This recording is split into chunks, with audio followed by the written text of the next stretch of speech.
خوشخبری لے کر کے جاؤ. اے خوشخبری دی جا رہی ہے کہ میری امت کے لوگوں کی 3 قسمیں ہیں. میری امت کے لوگوں کی، انسانوں کی 3 قسمیں ہیں. ایک ظالم لنفسہ، ایک مقتصد، اور ایک سابق بالخیرات. تینوں کی تینوں جنتی ہیں. جی ظالم لنفسی کسے کہتے ہیں؟ سن لیجئے. ظالم لنفسی کہتے ہیں کہ واجبات میں کوتاہی کرے.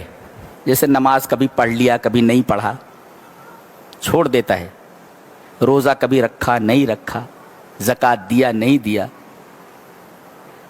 تو فرائض اور واجبات میں کوتاہی کرے ایک، اور کچھ حرام کام بھی کر لے، جیسے زنا ہو گیا، چوری ہو گئی، کچھ اور کام ہو گیا.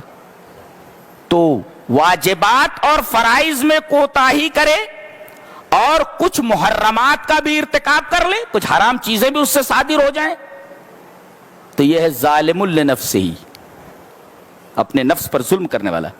دوسرے نمبر پر کون ہے؟ مقتصد، میانہ رو. یہ کون ہے؟ جو فرائض اور واجبات کو ادا کرتا ہے، ٹھیک ہے، اور حرام چیزوں سے بچتا ہے.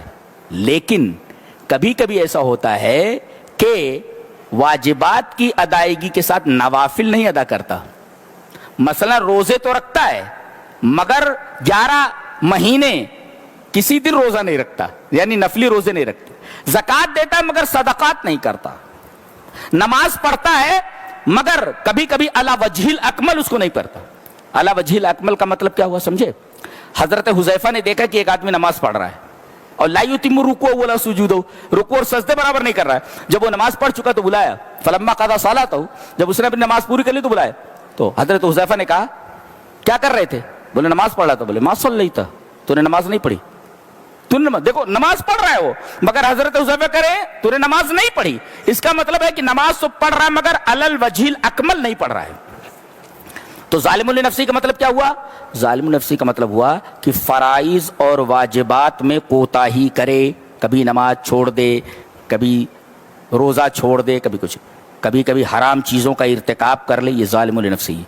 اور دوسرے نمبر پہ مقتصد، میانہ رو، واجبات اور فرائض کی ادائیگی کرتا ہے مگر کبھی کبھی علی وجہ الاکمل نہیں کرتا، حرام چیزوں سے بچتا ہے، ہاں نوافل وغیرہ نہیں کر پاتا.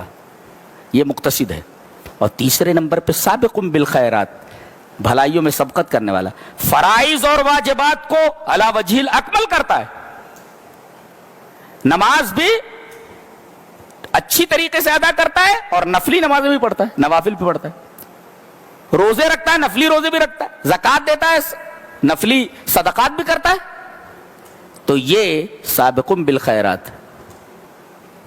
اللہ فرما رہا ہے جنات عدن یدخلونہا، ان تینوں کو جنت میں ڈالا جائے گا. لیکن کیسے؟